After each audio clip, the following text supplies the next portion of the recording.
रोम रोम भाइयों।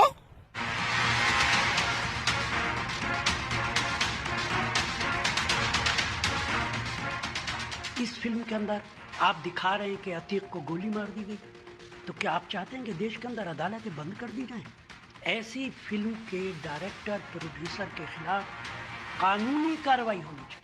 अच्छा, कहना चाहता हूं उन्हीं सांसद को इस देश के प्रधानमंत्री जी ने, लोकसभा स्पीकर ने और सभी सांसदों ने श्रद्धांजलि देने का काम करा था लोकसभा में। बोलने दे। नोटबंदी की प्रशंसा की। नोटबंदी के बाद जो है वहां पे फेक करेंसी खत्म हो गई, वो दृश्य फिल्म में दिखाया जा रहा है। हमारे देश के अंदर इस आतंकी के समर्थन करने वाले लोग बैठे हैं, इसलिए ऐसी किसी भी कदम मेरे वाक्य को पूर्ण राहुल होने लाल जी दीजिए। गजब कर रहे हैं, राहुल लाल जी अशोक गजब जी कर रहे हैं। वो पूर्व सांसद है, माननीय सांसद रहे।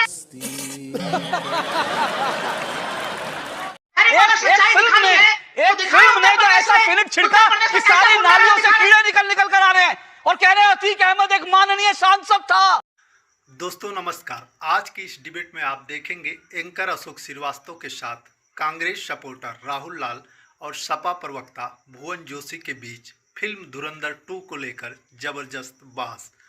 दोस्तों फिल्म में गैंगस्टर अतीक अहमद का पाकिस्तान कनेक्शन, अपराध नेटवर्क और कथित हथियार सप्लाई जैसे पहलुओं को दिखाए जाने को लेकर विपक्षी और लिबरल पूरी तरह से बौखलाए हुए नजर आए।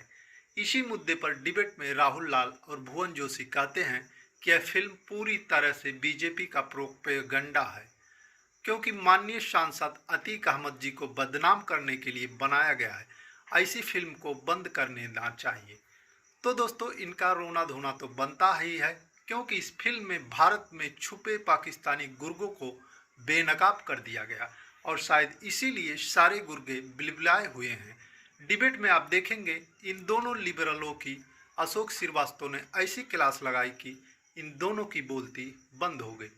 तो दोस्तों वीडियो बहुत ही ज़बरदस्त होने वाला है। वीडियो को अंत तक जरूर देखें ताकि आप इस पूरी डिबेट को अच्छे से समझ सकें।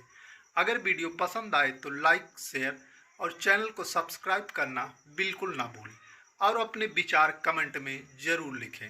तो चलिए शुरू करते हैं आज की जोरदार बहस। आइए देखते हैं, बैठचंद मजा आएगा। ये अब ऐसे पाकिस्तान जो आतंकी देश है उसको फिल्म में आतंकी दिखाया जाना और उसके यहाँ जो आतंकी पूरी साठगांठ है उसमें भारत में बैठे जो उनके गुर्गे हैं वो भारत के खिलाफ कैसे काम करते हैं इसको दिखाया, तो इस पर एतराज क्यों होना चाहिए? हमारे यहाँ ऐसा ही होता है। अशोक जी, मुझे तो एक घोर आपत्ति है। जब आप इसकी आज प्रस्तावना बता रहे थे, आपने 2 शब्दों का प्रयोग करा जिसपे मेरी और मेरी पार्टी को घोर आपत्ति है। आपने कहने का काम करा 2 टके के यूट्यूबर और 2 टके के जोकी। रुको जरा, सबर करो। अब आ जाते हैं आज के। एक मिनट, आपने जो कहा उस पर मेरा जवाब ले लीजिए। मैंने 2 टके के यूट्यूबर उनको कहा जो झूठी खबरें फैलाते हैं, जो भारत के खिलाफ प्रोपेगेंडा चलाते हैं, और उनको ठोक कर 2 टके के कहूंगा मैं, और शायद 2 टके ज्यादा कह दिया मैंने। 1 टके की उनकी औकात नहीं है। गजब बेइज्जती है।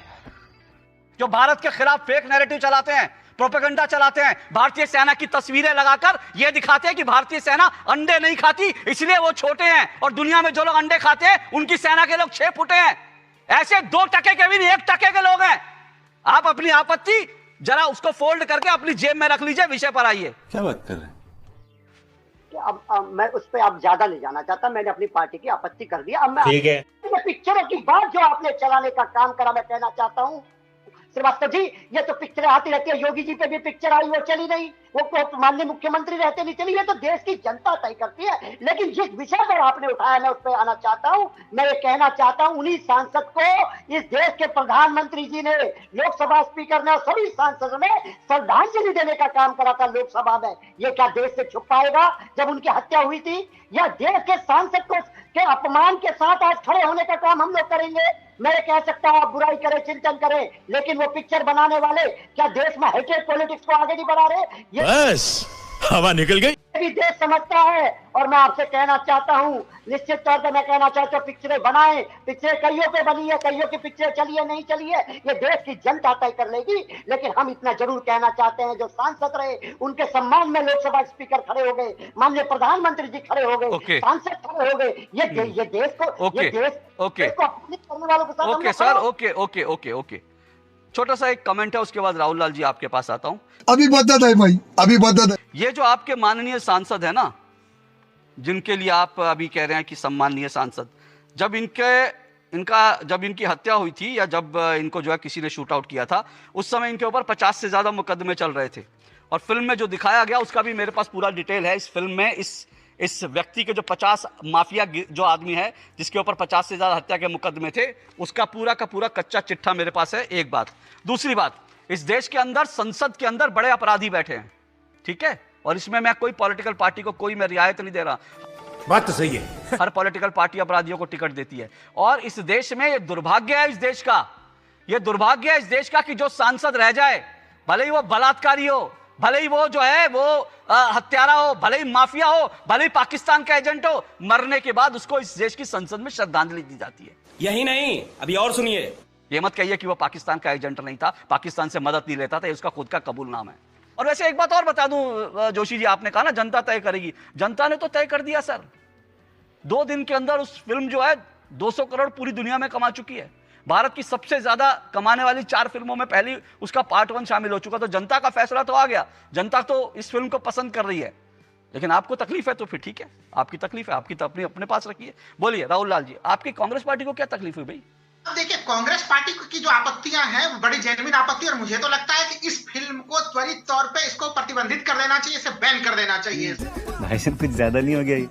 मतलब कुछ भी। यहाँ पे माननीय प्रधानमंत्री जी के 2014 के शपथ ग्रहण के दृश्य को दिखाया गया है और नोटबंदी के बाद के भाषण को भी दिखाया गया है। उसमें नाटकीयता का क्या मामला है? अरे उसमें तो सीधे 2014 से लेकर अब तक के इस सरकार का महिमा मंडन का प्रयास किया गया है। राहुल लाल, एक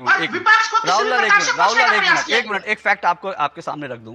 देश की कई फिल्मों के अंदर जवाहरलाल नेहरू, लाल बहादुर शास्त्री, ठीक है ना, और इसके अलावा इंदिरा गांधी, राजीव गांधी, इन सबके क्लिप्स देश की कई फिल्मों में, सैकड़ों फिल्मों में दिखाए जाते हैं। लेकिन वो फिल्म कही जाती है फिक्शन है, ठीक है। वो होता क्या है, वो कहते हैं कि हम इन घटनाओं से, हम दरअसल जो है इन घटनाओं से प्रेरित होकर, उनसे प्रभावित होकर हमने इन घटनाओं के इर्द गिर्द जो है कहानी रची है। उनके शुरुआत में भी लिखा हुआ है, लेकिन कुछ सच्ची घटनाएं हैं जिनसे प्रेरित है फिल्म, सीधी सी बात है। तो फिर आपको बैन करने पर, मतलब अभी तो आप लोग मतलब अभी भी इमरजेंसी वाली मानसिकता में घुसे हुए हैं कि ये फिल्म बैन कर दो, ये किताब बैन कर दो, है ना। अभी भी वो विपक्ष में 11 साल विपक्ष में रहने के बाद भी, मतलब जो ये आपातकाल वाली मानसिकता थी ना कि मेरे खिलाफ जो दब बोला उसको कुचल दो, मसल दो। क्या बात है सर, क्या बात है सर।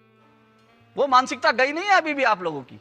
तो ये बिल्कुल मानसिकता वाली बात नहीं है, यहाँ पे तथ्यों के साथ देखने वाली चीज है। फिल्म में आप महिमा मंडन कर रहे हैं, प्रधानमंत्री मोदी जी के जो है कि नोटबंदी का महिमा मंडन कर रहे हैं। Exactly. अरे नोटबंदी की एक भी विशेषता बता दीजिए जो फिल्म में दिखाई गई। Exactly. अशोक जी, मैं देखिए तथ्यों के साथ बात रखूंगा। मैं 1 सेकंड में मैं बात पूरी करूंगा, बिल्कुल खंडन कीजिए। बोलने दे। नोटबंदी की प्रशंसा की, नोटबंदी के बाद जो है कि वहां पे फेक करेंसी खत्म हो गई, वो दृश्य फिल्म में दिखाया जा रहा है। आरबीआई के आंकड़ों से इसकी पुष्टि नहीं होती। आरबीआई ने जो आंकड़े जारी किए हैं, 2017-18 में 5 लाख से ऊपर फेक करेंसी पाई, 2020-21 में 8 लाख से ऊपर फेक करेंसी बरामद किए गए। आपका नोटबंदी और फेक करेंसी का क्या संबंध? अभी बता है भाई, अभी बता है। अच्छा है आपने जो है दिखा दिया, मतलब फिल्म से तकलीफ क्या थी, असली कारण कि इसमें मोदी की प्रशंसा हो गई। ये आपकी साफ गोई का मैं कायल हो गया सर, कि आपकी साफ गोई का मैं कायल हो गया कि इसमें मोदी की तारीफ दिखा दी गई। तो मतलब मैं अब तक सोच रहा था कि पाकिस्तान को जो खराब दिखाया जा रहा है, आतंकवादियों को जो दिखाया जा रहा है, उससे तकलीफ है। लेकिन राहुल लाल की तकलीफ एक और है, मतलब कई तकलीफें हैं। वैसे तकलीफ का एक कारण यह भी है कि इसमें एक डायलॉग है फिल्म में कि पाकिस्तान दूसरे नंबर का दुश्मन है, पहले नंबर का जो दुश्मन है वो गद्दार जो घर में बैठे हैं, ठीक है। तो इस पर भी शायद आपत्ति हो गई हो, मतलब ऐसे आगे स्वाद, ऐसी कई चीजें हैं जो इस फिल्म से आपत्ति जताती है। यही पूछ रहा हूँ कि नोटबंदी के एक उद्देश्य जो अच्छा, सफल हुए, अरे ब्लैक मनी आप ला नहीं ठीक पाए, है, 99% पैसे बैंक में जमा हो गया, आतंकवाद आप रोक नहीं पाए, फेक करेंसी आप रोक नहीं पाए।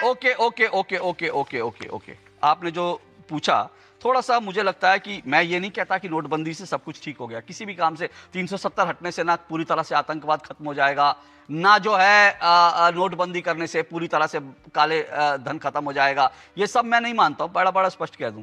और इसलिए क्योंकि हमारे बगल में ये आतंकी देश पाकिस्तान बैठा है और हमारे देश के अंदर इस आतंकी के समर्थन करने वाले लोग बैठे हैं, इसलिए ऐसी किसी भी कदम से रातों रात कुछ नहीं बदल जाएगा, उसके लिए बड़ा एफर्ट लगता है। लेकिन आपकी जानकारी के लिए बता दूं कि नोटबंदी जो है उससे करीब 3 लाख जो कंपनियां हैं, 3 लाख ऐसी कंपनियां जो फर्जी कंपनियां थी, शेल कंपनियां थी, जो हवाला कारोबार का काम करती थी, 3 लाख कंपनियां इस देश में बंद हुई। और यह भी बता दूं नोटबंदी का एक मकसद, क्योंकि आपने कहा एक मकसद बता दीजिए, तो एक तो मैंने बता दिया 3 लाख शेल कंपनियां बंद हुई। दूसरा आपको यह बता दूं कि इस पूरे नोटबंदी के बाद भारत जो है उसका एक उद्देश्य यह भी था कि भारत में डिजिटल ट्रांजेक्शन बढ़े।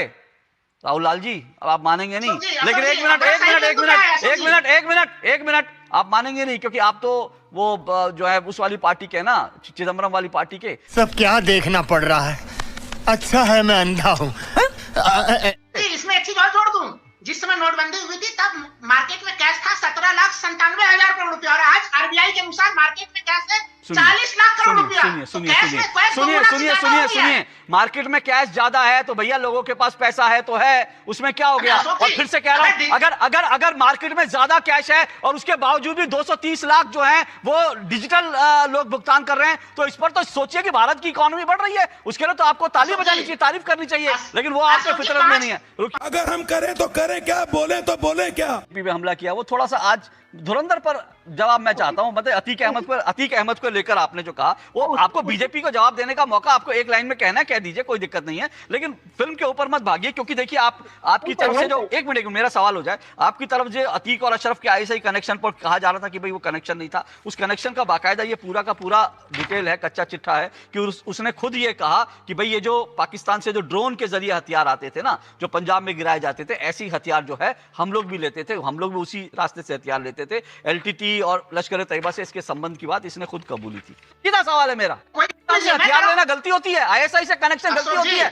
देखिए मैंने सिंपल सा आपसे सवाल पूछा, पूरी समाजवादी पार्टी ने आज मोर्चा खोल रखा था और आपने भी इस प्रोग्राम के शुरू में मोर्चा खोला कि अतीक अहमद को ये दिखाया वो दिखाया, उसके लिए सम्मान हुआ था, संसद में लोग खड़े हुए थे।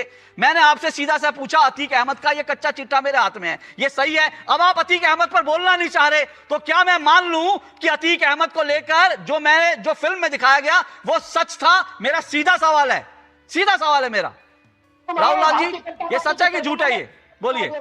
देखिए अशोक जी, अतीक अहमद इस देश के पूर्व सांसद थे और अगर वो कोई गलती कर रहे थे तो वो देखिए वो गलती प्रमाणित करके उनको कोर्ट से सजा होनी चाहिए। गलती?